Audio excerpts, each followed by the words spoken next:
بسم اللہ الرحمن الرحیم۔ رمضان سیریز میں شامل ہونے کے لیے آپ کا بہت بہت شکریہ۔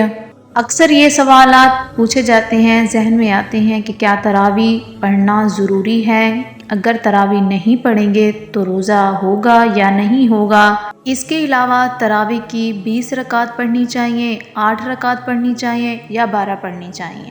تو ان تمام سوالات کے جواب آپ کو دیے جائیں گے۔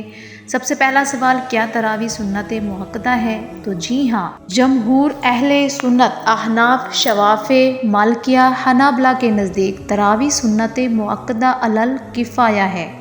رمضان میں باقاعدہ اہتمام کرنا سنت مؤکدہ ہے۔ اب یہ بھی سمجھ لیں کہ سنت مؤکدہ کیا ہوتی ہے۔ سنت مؤکدہ وہ سنت جس کو کرنے کے لیے آپ صلی اللہ تعالی علیہ وآلہ وسلم نے تاکید فرمائی ہو۔ ایسی سنت کو بلا عذر چھوڑ دینا گناہ ہوتا ہے۔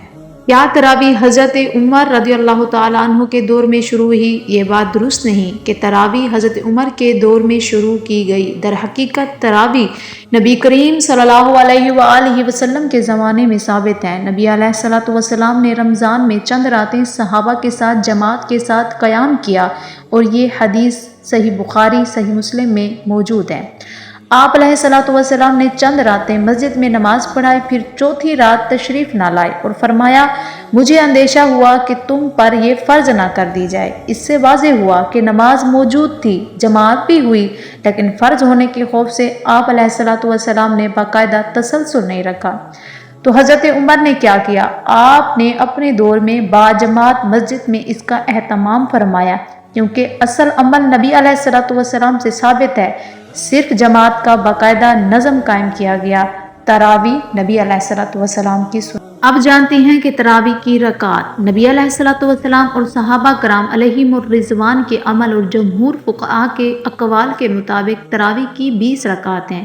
لہٰذا احادیث کی غلط شرح کرتے ہوئے مسلمانوں کو تراویح کی 8 رکعات بتانا شریعت پر افطراء اور دلائل شرع کے بالکل خلاف ہے۔ یاد رکھیں کہ بلا عذر بیٹھ کر نماز تراویح پڑھنا مکروہ ہے، بلکہ ایک قول کے مطابق تو ہوگی ہی نہیں۔ اگر واقعی کوئی ایسا عذر، مجبوری ہو جو شریعت کے نزدیک بھی قابل قبول ہو، تو بیٹھ کر نماز تراویح ادا کرنے میں کوئی حرج نہیں ہے۔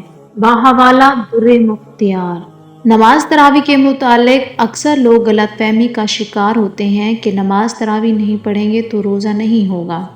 تو یہ غلط فہمی کو دور کرنا بھی ضروری ہے کہ نماز تراویح ایک الگ سے عبادت ہے جو کہ سنت ہے، اور اس کے علاوہ روزہ فرض ہے اور وہ الگ سے عبادت ہے۔ شریعت کے ضروری احکام جاننے کے لیے ہمارے ساتھ جڑے رہیں۔ خود بھی آپ فرض مسائل ضرور سیکھیں اور دوسروں کو بھی شیئر کریں۔ جزاک اللہ خیرہ۔